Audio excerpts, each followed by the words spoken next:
అటువంటి రాక్షస ఆలోచన విధానాన్ని, అటువంటి భాషని చంద్రబాబు నాయుడు గారి మీద అంబటి రాంబాబు కనీసం కడుపుకి అన్నం తింటున్నాడా, గడ్డి తింటున్నాడా కూడా అర్థం కావట్లేదు. ఒక వయసులో ఉన్న వ్యక్తి, 40 సంవత్సరాలు సుదీర్ఘ రాజకీయ జీవితం కలిగిన వ్యక్తి, నీకన్నా వయసులో పెద్దవాడు, ఎంతో మందికి ఎన్నో రకాలుగా కోట్ల మంది జీవితాలు ప్రభావితం చేసినటువంటి ఒక సీనియర్ ముఖ్యమంత్రి, ఆయన్ని పట్టుకొని ఆయన తల్లిని అవమానించే విధంగా మాకు ఆ పదాలు వాడాలన్నా కూడా రావట్లేదు. ఎందుకంటే మా నాయకుడు మాకు అటువంటి సంస్కారం నేర్పారు.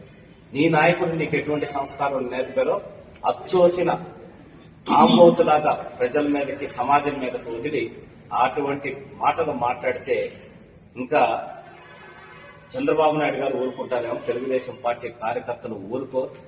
అది నిన్న 2 రోజుల్లోనే రాష్ట్రంలో ఏం జరిగిందో చూసాం. ఇప్పటికైనా గౌరవప్రదంగా ప్రజా సమస్యల మీద పోరాడండి, ప్రజా సమస్యల మీద మాట్లాడండి. మీరు పోరాటం చేసేటటువంటి హక్కు మీకుంది. అలా కాకుండా అసభ్య పదజాలంతో మా నాయకుడిని కనుక మాట్లాడితే కార్యకర్తలు, మా నాయకుడు ఊరుకున్నా కార్యకర్తలు ఊరుకోరనేది నిన్న 2 రోజుల్లోనే రాష్ట్ర వ్యాప్తంగా ఏం జరిగిందో చూశారు. కాబట్టి గౌరవప్రదమైన రాజకీయాలు చేద్దాం. వైఎస్ భారతి గారి గురించి మా తెలుగుదేశం పార్టీ కార్యకర్త అసభ్యంగా మాట్లాడితే ఆ ఇంట్లో ఆడవాళ్ళు, ఎవరింట్లో ఆడవాళ్ళైనా ఆడవాళ్లే, మనం వాళ్ళ గౌరవం కాపాడాలని చెప్పనేసి మా నాయకుడు, మా కార్యకర్త మీదే కేసు పెట్టి జైల్లో ఎప్పించి అటువంటి సంస్కారహీనమైన పనులు చేస్తే ఒప్పుకోమని చంద్రబాబు నాయుడు గారు, నారా లోకేష్ స్పష్టంగా సందేశం ఇవ్వడం జరిగింది. అది నాయకత్వం అంటే. మీలాగా విచ్చలవిడిగా అచ్చోసిన ఆంబోతుల్లాగా నోటికి ఎంత వస్తే అంత మాట్లాడితే మాత్రం ప్రజలే మిమ్మల్ని వెంటబడి కొడతారనే సంగతి గుర్తుపెట్టుకోవాలి.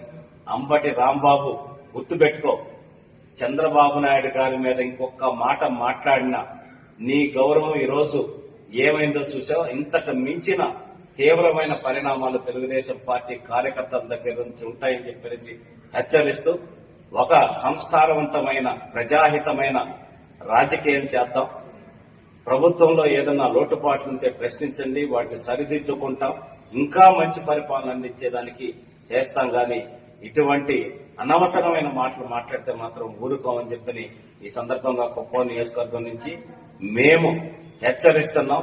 ఖచ్చితంగా తెలుగుదేశం పార్టీ అలాగే చట్టం కూడా తన పని తను చేసుకొని పోయే విధంగా చర్యలు తీసుకోవాలని ఈ సందర్భంగా డిమాండ్ చేస్తున్నాం.